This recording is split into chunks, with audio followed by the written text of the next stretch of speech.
صبح سے مجھے ایک بھی سواری نہیں ملی تھی۔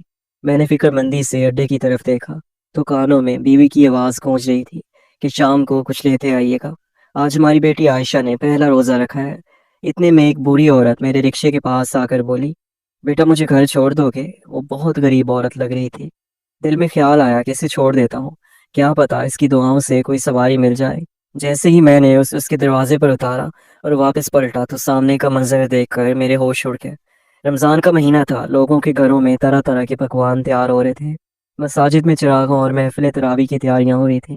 لیکن دوسری طرف ہم جیسے غریب لوگ تھے جو اس بات سے پریشان تھے کہ سب کچھ مہنگا ہو گیا ہے، دودھ ہو، پھل ہو یا افطار کا سامان۔ دل صبح سے ہی بوجھل تھا، کام تقریباً رکا ہوا تھا اور اوپر سے میرا رکشہ بھی ٹوٹ پھوٹ کا شکار تھا جس کی مرمت ضروری تھی۔ لوگ اس کی حالت دیکھ کر بیٹھنے سے کتراتے تھے۔ اب سوچ رہا تھا کہ گھر کا خرچ چلاؤں یا رکشے کی مرمت کراؤں، دونوں میں سے ایک ہی کر سکتا تھا۔ صبح بیوی نے جب چائے کے ساتھ باسی روٹی رکھی تو ہونٹ کاٹتے ہوئے آہستہ سے بولی کہ شام کو کچھ لیتے آئیے گا، آج عائشہ نے پہلا روزہ رکھا ہے۔ میرے ہاتھ وہیں کانپ گئے۔ میں نے حیرانی اور شکوے بھری نظر سے اس کی طرف دیکھا۔ وہ میری حالت جانتی تھی مگر پھر بھی بچی کو نہیں روکا۔ صفائی میں کہنے لگی، میں نے بہت سمجھایا تھا مگر وہ ضد کرنے لگی کہ محلے کی سب لڑکیاں نئے کپڑے پہن کر افطار میں شریک ہوں گی تو میں خالی ہاتھ کیسے رہوں گی۔ میں نے ایک لمبی سانس دی کہ شاید میری بچی کے نصیب سے ہی اللہ تعالیٰ کوئی راستہ نکال دے۔ دن بھر بازار اور گلیوں میں بھٹکتا رہا کہ کوئی سواری یا چھوٹا موٹا کام مل جائے مگر کچھ نہ بنا۔ آخرکار ہار کر اپنے ٹوٹے پھوٹے رکشے کے پاس جا کر سڑک کنارے بیٹھ گیا۔ میرے ارد گرد دوسرے ڈرائیوروں کے نئے سجیلے رکشے کھڑے تھے۔ پہلے میری حالت ایسی نہیں تھی، میں کپڑوں کی دکان پر کام کرتا تھا، آمدنی زیادہ نہیں تھی مگر گزارا آرام سے ہو جاتا تھا۔ لیکن جب معاشی بحران آیا تو دکان بند ہو گئی اور میں بے روزگار ہو گیا۔ آہستہ آہستہ گھر کا سارا سامان بک گیا۔ بیوی نے سب کچھ چپ چاپ سہا، نہ کبھی شکایت کی، نہ کسی کے سامنے ہاتھ پھیلائے۔ اللہ تعالیٰ نے ہمیں ایک ہی اولاد دی تھی، میری بیٹی عائشہ، جو 62 سال کی ہو چکی تھی۔ جب حالات نہ سنبھلے اور بیوی نے اپنی شادی کا زیور میرے ہاتھ میں دے دیا اور کہا، یاسین اسے بیچ کر ایک رکشہ لے لو، کم از کم گھر کی دال روٹی تو چلتی رہے گی۔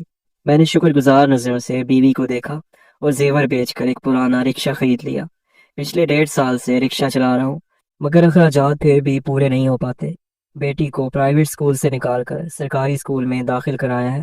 آج گرمی بھی شدید تھی، میں سر پکڑ کر بیٹھا ہی تھا کہ ساتھ والے ڈرائیور کی آواز آئی، وقت ضائع نہ کرو، دھندے کا ٹائم ہے، جب پیسے نہیں تو رکشے والوں سے پوچھنے کی کیا ضرورت ہے، پیدل کیوں نہیں چلتی۔ اس نے اور بھی کڑوی باتیں کہیں مگر میرا دل بس بجھ سا گیا۔ راشد کو تو صبح سے ہی 12 سواریاں مل چکی تھیں۔ اتنے میں ایک بوڑھی عورت میرے پاس آ کر بولی، بیٹا مجھے گھر چھوڑ دو گے؟ میں نے غور سے دیکھا، شاید بھیک مانگ کر لوٹ رہی تھی۔ پیروں میں پرانی چپل، ہاتھ میں پھٹا پرانا تھیلا، کپڑے جگہ جگہ سے سلے ہوئے اور چہرے پر فکر کی گہری لکیریں۔ میں ایک پل کے لیے اپنی ماں کی یاد میں کھو گیا جو پچھلے سال دنیا سے چلی گئی تھی۔ میری ماں بھی ایسی ہی کمزور اور غمزدہ دکھتی تھی۔ میں نے فوراً فیصلہ کیا کہ اس خاتون کو گھر چھوڑاؤں۔ ویسے بھی سواری تو کوئی نہیں مل رہی تھی، کیا پتہ اس کی دعاؤں سے اللہ تعالیٰ مجھے رزق عطا فرما دے۔ میں نے انہیں سہارا دے کر بٹھایا اور ان کے بتائے پتے کی طرف چل پڑا۔ وہ شہر سے دور ایک ویران بستی میں رہتی تھی جہاں زیادہ تر لوگ غربت میں جی رہے تھے۔ جب میں انہیں ان کے دروازے پر اتارا تو وہ میرے سر پر ہاتھ رکھ کر خوب دعائیں دینے لگی۔ میں مسکرا کر شکریہ کہنے ہی والا تھا کہ انہوں نے میرے بازو کو تھام لیا اور اپنے پرانے تھیلے سے کافی رقم نکال کر میری طرف بڑھا دی۔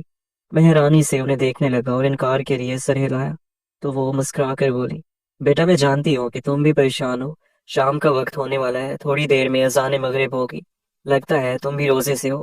ایسا کرو اپنے گھر جاؤ اور اپنے بیوی بچوں کے ساتھ افطار کرو، ویسے بھی میں تو اکیلی ہوں، جتنا اللہ تعالیٰ نے مجھے دیا ہے وہی میرے لیے کافی ہے، کل کیا ہوگا یہ میرا رب بہتر جانتا ہے۔ میری دعا ہے کہ اللہ تعالیٰ تمہارے گھر میں سکون، خوشی اور برکتیں بھر دے۔ میری آنکھوں میں آنسو آ گئے۔ جسے سب فقیر سمجھ رہے تھے اس کا دل اتنا بڑا تھا کہ وہ اپنی محنت کی کمائی سے مجھے پیسے دے رہی تھی۔ ایک لمحے کو دل چاہا کہ انہی پیسوں سے افطاری کر لوں مگر اگلے ہی لمحے بیٹی کا معصوم چہرہ آنکھوں کے سامنے آ گیا جو اس امید پر روزہ رکھے بیٹھی تھی کہ اس کا باپ آج اس کے لیے کچھ اچھا لے آئے گا۔ میں نے وہ پیسے قبول کیے اور دل سے اس بوڑھی ماں کا شکریہ ادا کیا۔ پھر فوراً بازار گیا، کچھ پھل، تھوڑا دودھ اور مٹھائی لی اور گھر پہنچ گیا۔ بیوی نے سامان دیکھا تو خوشی سے آنکھوں میں آنسو آ گئے اور فوراً دسترخوان کی تیاری کرنے لگی۔ میری بیٹی خوشی سے اچھل رہی تھی۔ مغرب کی اذان ہونے والی تھی۔ میں وضو کر کے محلے کی مسجد میں چلا گیا۔ نماز اور افطار کے بعد کچھ دیر مسجد کے سین میں ستون سے ٹیک لگا کر بیٹھ گیا۔ اتنے میں محلے کے سیٹھ صاحب عبد الغفور کچھ لوگوں کے ساتھ بیٹھے باتیں کر رہے تھے۔ بڑے فخر سے بتا رہے تھے کہ رمضان میں انہوں نے مکہ میں افطاری کروائی ہے اور آج محلے کی مسجد میں بھی ان کی خرچ سے افطاری بانٹی جا رہی ہے۔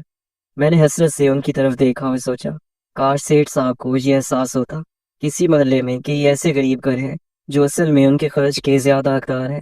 اگر وہ دکھاوے کی بجائے خاموشی سے ایسے گھروں میں راشن پہنچا دیتے تو زیادہ ثواب ملتا۔ میں خاموشی سے اٹھ کر گھر آ گیا۔ مغرب کی اذان کی آوازیں گونجنے لگیں اور ہم تینوں نے مل کر افطاری کی۔ میں نے اور بیوی نے اپنی بیٹی کو اپنے ہاتھوں سے کھجور اور دودھ دیا، پھر جیب سے 100 روپے نکالے اور بیٹی کو دیے اور کہا بیٹا یہ تمہارا انعام ہے۔ معصوم سی بچی اس چھوٹی سی بات پر ہی بہت خوش ہو گئی۔ پھر میری بیٹی اور میری بیوی دونوں نماز مغرب کی تیاری کرنے لگی۔ میں بھی مسجد گیا تو دیکھا لوگ سیٹھ عبدالغفور کی تعریفیں کر رہے تھے کہ ان کے گھر سے افطار کے لیے کتنا عمدہ سامان آیا ہے۔ سیٹھ صاحب ہاتھ جوڑ کر سب کا شکریہ ادا کرے تھے۔ اتنے میں میری نظر کچھ بچوں پر پڑی جو پلیٹوں میں بچا ہوا کھانا ضائع کرے تھے۔ اللہ تعالیٰ کی نعمت کا یہ زیادہ دیکھ کر میرا دل ٹوٹ گیا، مگر کچھ کہنا خود پر مصیبت لانے کے مترادف ہوتا۔ میرے لیے تو وہ بوڑھی عورت کسی فرشتے سے کم نہیں تھی جس نے اس دن میرا سہارا بنایا تھا۔ کچھ دن یوں ہی گزر گیا۔ ایک روز جب میں سواری چھوڑنے جا رہا تھا تو سامنے سے آنے والی ایک تیز رفتار گاڑی نے میرے رکشے کو زور سے ٹکر مار دی۔ سوار کو تو معمولی چوٹیں آئی مگر میری دونوں ٹانگیں بری طرح کچل گئیں۔ لوگوں نے مجھے ہاسپٹل پہنچایا اور کچھ نے وہیں میری مدد بھی کی۔ مجھے اپنے سے زیادہ فکر اپنے پرانے رکشے کی تھی جو گھر کا سہارا تھا۔ کسی نے میری بیوی کو اطلاع دے دی اور وہ روتی بلکتی ہاسپٹل پہنچی۔ میری حالت دیکھ کر ٹوٹ گئی۔ آپریشن ہونا تھا مگر ہمارے پاس پیسے نہیں تھے۔ بیوی نے رشتہ داروں سے مدد مانگی مگر سب نے بہانے بنائے۔ ہاسپٹل والوں نے ایک صاحب خیر کی مدد سے آپریشن تو کروا دیا لیکن مناسب دوا اور خوراک کی کمی سے میری ٹانگوں میں انفیکشن پھیل گیا۔ دوائیں اتنی مہنگی تھیں کہ ہم خرید ہی نہ سکتے تھے۔ چند دن بعد ہاسپٹل نے یہ کہہ کر چھٹی دے دی کہ اب گھر پر ہی دیکھ بھال کرے۔ میں بستر پر پڑا رہ گیا۔ میری بیٹی عائشہ یہ سب دیکھ کر خوف زدہ ہو گئی تھی۔ میری بیوی زینت محلے کی عورتوں سے مدد مانگتی، سرکاری راشن کی قطاروں میں لگتی مگر کہیں سے کوئی سہارا نہ ملتا۔ وہ سیدھی سادی عورت تھی، دنیا کی چالاکیاں نہیں جانتی تھی۔ کئی بار لوگ بہانے سے اس کا مذاق بنا دیتے یا ذلیل کرتے اور وہ روتی ہوئی واپس آ جاتی۔ میں دن رات اللہ تعالیٰ سے دعا کرتا کہ اس مشکل امتحان سے نجات ملے۔ محلے کے امام صاحب کو ہمارے حالات کا علم تھا۔ وہ رمضان میں بچا ہوا افطاری کا سامان ہمارے گھر بھجوا دیتے۔ ایک دن میں نے زینت سے کہا سیٹھ عبدالغفور کے گھر جاؤ اور ان کی بیگم سے کہو کہ سیٹھ جی سے بات کروا دیں۔ یہ سن کر وہ افسردہ ہو گئی کیونکہ پہلے ہی کئی گھروں سے خالی ہاتھ لوٹ چکی تھی، مگر میری ضد پر چلی گئی کیونکہ سنا تھا کہ ایک بار سیٹھ صاحب مسجد میں بڑا افطاری پروگرام کروا رہے ہیں۔ امید تھی کہ اگر وہ چند ہزار روپے کا راشن یا دوائی کی مدد کر دیں تو شاید میری حالت سنبھل جائے۔ زینت کو گئے ہوئے کافی دیر ہو گئی۔ عائشہ میرے پاس کھیل رہی تھی۔ اچانک دروازہ کھلا اور زینت روتی ہوئی اندر آئی۔ وہ کانپتی ہوئے میرے پاس آئی اور پھر اپنی مٹھی کھول کر اس میں دبے 1000 روپے میرے سامنے پھینکتے ہوئے روتی روتی کمرے میں جا کر بند ہو گئی۔ میں عائشہ کے سامنے کچھ پوچھ بھی نہ سکا، دل لرز گیا، ایک خوف سا طاری ہو گیا۔ میں نے فوراً بیٹی سے کہا بیٹا تم ذرا کچھ دیر پڑوس والی خالہ کے گھر چلی جاؤ۔ میں نے عائشہ سے کہا بیٹا تم ذرا شکیلہ چچی کی پوتی کے ساتھ کھیل لو، وہ بھی کئی دنوں سے گھر میں بند ہو کر بور ہو رہی تھی۔ عائشہ خوشی خوشی چچی کے گھر چلی گئی۔ مجھے ہمیشہ زینت ہی سہارا دے کر بستر سے اٹھاتی تھی مگر اس وقت میں نے بڑی ہمت کر کے خود کو بستر سے گھسیٹ کر دروازے تک پہنچایا اور زور زور سے دروازہ پیٹنے لگا۔ اندر سے صرف زینت کی سسکیوں کی آوازیں آ رہی تھی۔ میں نے روتے ہوئے کہا زینت تمہیں خدا کا واسطہ ہے، عائشہ کی قسم ہے، دروازہ کھولو، مجھے بتاؤ کیا ہوا ہے، میرا دل غم سے پھٹ جائے گا۔ کچھ لمحے خاموشی رہی، پھر دروازہ کھلا۔ وہ پھوٹ پھوٹ کر رو رہی تھی اور اب مجھے کسی وضاحت کی ضرورت نہیں تھی۔ میں نے اپنی زندگی کے 10 سال اپنی بیوی کے ساتھ گزارے تھے، جانتا تھا کہ وہ ایسا کچھ نہیں کر سکتی، لیکن میں غریب تھا، اگر کسی کو بتاتا تو کون یقین کرتا، الٹا میری بیوی کی عزت کا تماشا بن جاتا۔ کاش میں نے زینت کو عبدالغفور کے گھر نہ بھیجا ہوتا، کاش اس حادثے میں ہی مر گیا ہوتا۔ میں پھوٹ پھوٹ کر رونے لگا۔ اتنے میں عائشہ گھر لوٹ آئی۔ ہمیں روتا دیکھ کر وہ گھبرا گئی اور زور زور سے رونے لگی۔ شور سن کر شکیلہ چچی ہمارے گھر آ گئی۔ زینت کی حالت دیکھ کر وہ بھی رو پڑی۔ میں سر جھکائے بیٹھا تھا۔ چچی نے میرے سر پر ہاتھ رکھ کر کہا یاسین بیٹا تمہاری حالت دیکھ کر دل ٹوٹ گیا، کہو تو محلے کی عورتوں کو بلا کر اس عبدالغفور کو سبق سکھائیں جو ہر سال حج عمرہ کرتا ہے، مسجدوں میں چندہ دیتا ہے، لیکن دوسروں کی بیوی بیٹیوں کی عزت کا خیال نہیں کرتا۔ یہ سن کر زینت نے ہاتھ جوڑ دیے اور روتے ہوئے بولی چچی میری منت ہے ایسا نہ کرنا، نہیں تو یہ لوگ ہمیں محلے سے نکال دیں گے۔ میری ایک ہی بیٹی ہے، کل کو اس کے رشتے پر بھی انگلی اٹھے گی۔ میں بھوک بیماری غربت سب کچھ سہ لوں گی مگر بدنامی نہیں۔ اگر اور کوئی راستہ نہ بچا تو ہم تینوں اپنی زندگی ختم کر دیں گے۔ یہ سن کر چچی بھی کانپ گئی اور کچھ دیر ہمیں دلاسا دے کر چلی گئی۔ شام کو ان کا بیٹا گھر آیا تو وہ اس کے ساتھ آٹا، دال، چاول اور تیل لے آئے۔ زینت کو ہمت دی اور کہا، بیٹی تم نہیں ٹوٹی ہو، حالات ٹوٹے ہیں، یہ بھی ایک دن بدلیں گے۔ رات بھر ہم جاگتے رہے۔ زینت روتے روتے اٹھ کر نماز کی تیاری کرنے لگی۔ فجر سے پہلے ہی چولہا جلا دیا۔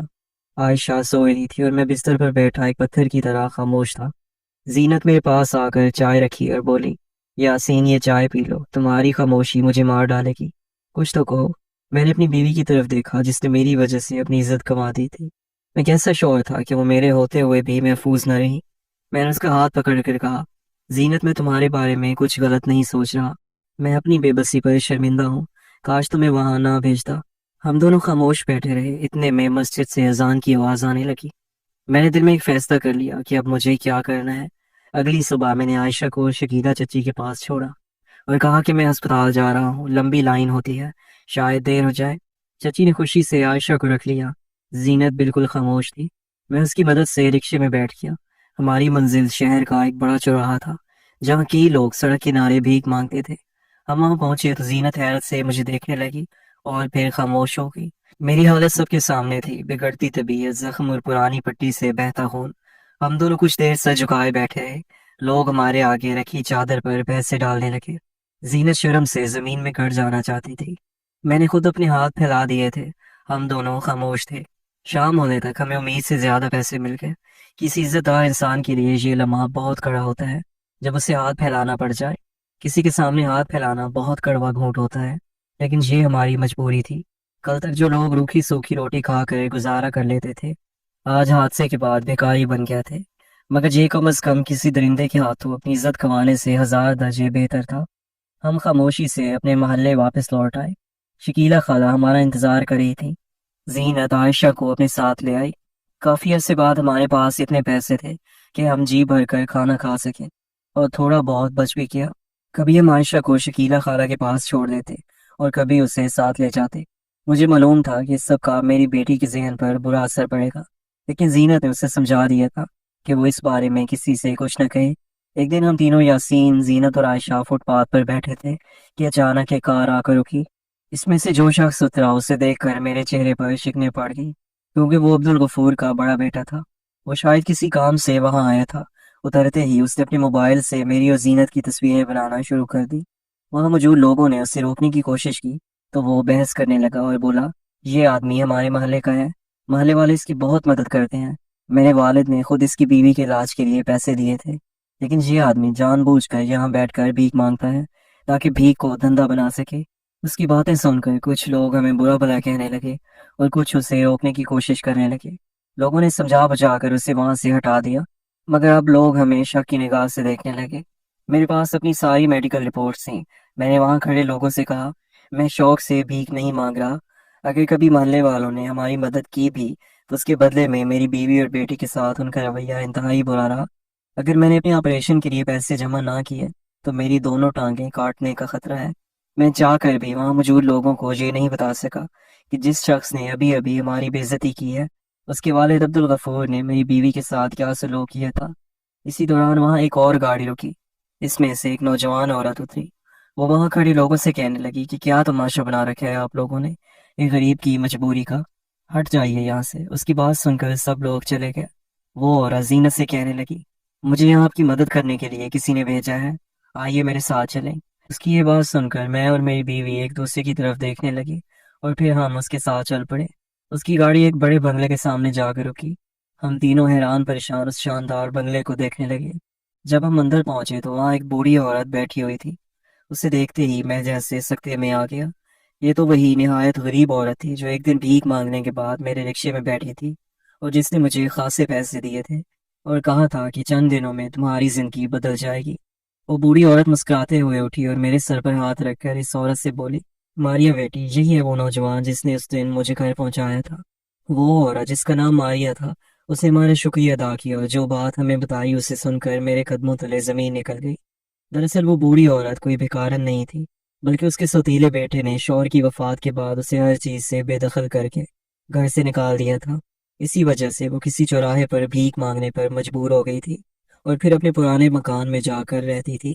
ماریا اس کی سگی بیٹی تھی جو شادی کے بعد اپنے شوہر کے ساتھ امریکہ چلی گئی تھی۔ جس دن میں نے اس بوڑھی عورت کو گھر چھوڑا تھا، ٹھیک اگلے دن ماریا اپنی ماں کو ڈھونڈتے ڈھونڈتے ان کے پرانے مکان تک پہنچ گئی تھی اور پھر اسے اپنے ساتھ اپنے بڑے سے بنگلے میں لے گئی۔ اس بوڑھی عورت نے ماریا کو بتایا کہ ایک دن اس کی طبیعت بہت بگڑ گئی تھی اور وہ گھر جانے کے لیے کسی سواری کی تلاش میں تھی، لیکن کوئی بھی اسے لے جانے کو تیار نہیں تھا۔ تب میں نے اسے اپنی رکشے میں بٹھا کر گھر چھوڑا تھا۔ اس کا ارادہ تھا کہ وہ اگلے دن مجھے ڈھونڈ کر اپنی زندگی بھر کی جمع پونجی میں سے کچھ رقم دے دے، لیکن 2 دن تک بستر سے اٹھ ہی نہیں سکی۔ جب وہ تیسرے دن مسجد کے قریب والے چوراہے پر پہنچی تو وہاں اسے پتہ چلا کہ یاسین کا بڑا ایکسیڈنٹ ہو گیا ہے اور اب وہ معذور ہو کر بستر سے لگ گیا ہے۔ یہ سن کر ماں بیٹی مجھے ڈھونڈنے لگی، مگر تب تک میری حالت اتنی خراب ہو چکی تھی کہ مجھے مجبوراً مسجد کے باہر بھیک مانگنی پڑی۔ وہیں عبدالغفور کے بیٹے نے میری اور زینت کی تصویریں سوشل میڈیا پر ڈال دیں اور یہ بھی لکھ دیا کہ یہ شخص جان بوجھ کر اپنا حلیہ بدل کر لوگوں کے جذبات کا فائدہ اٹھا رہا ہے۔ ایسے فراڈیوں سے بچیں اور ان جیسے لوگوں کی مدد کر کے اصلی حقداروں کا حق مت چھینیں۔ یہ خبر دیکھتے ہی دیکھتے پورے سوشل میڈیا پر پھیل گئی۔ جب ماریا نے میری تصویر اپنی ماں کو دکھائی تو وہ فوراً مجھے پہچان گئی اور اپنی بیٹی سے کہا یہی ہے وہ شخص جس نے اس دن میری مدد کی تھی۔ اور اسی طرح ماریا ہمیں ڈھونڈتی ہوئی اس چوراہے تک آ پہنچی۔ میں نے کبھی سوچا بھی نہیں تھا کہ ایک بوڑھی عورت کی تھوڑی سی مدد کرنے کا اتنا بڑا انعام ہمیں ملے گا۔ ماریا ایک سماجی کارکن تھی اور ایک بڑی فلاحی تنظیم چلا رہی تھی جس کے ذریعے وہ سینکڑوں ضرورت مند خاندانوں کی دیکھ بھال کر رہی تھی۔ یہ سب وہ اپنے مرحوم والد کی تعلیمات کو پورا کرنے کے لیے کر رہی تھی۔ ماریا نے میرا بہترین علاج کروایا اور 2 ماہ بعد ہی میں اپنے پیروں پر کھڑا ہو گیا۔ میں نے اچھے دنوں میں میٹرک تک پڑھائی کی ہوئی تھی۔ جیسے ہی میری صحت بہتر ہوئی، ماریا نے مجھے اپنی تنظیم میں ہی سماجی کارکن کے طور پر رکھ لیا۔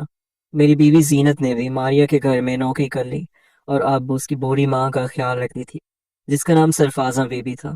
جب بھی میں ماریا کے ساتھ کسی ضرورت مند کو ڈھونڈنے اس کی مدد کرنے جاتا ہوں تو مجھے اندر سے ایک روحانی سکون ملتا ہے جسے میں لفظوں میں بیان نہیں کر سکتا۔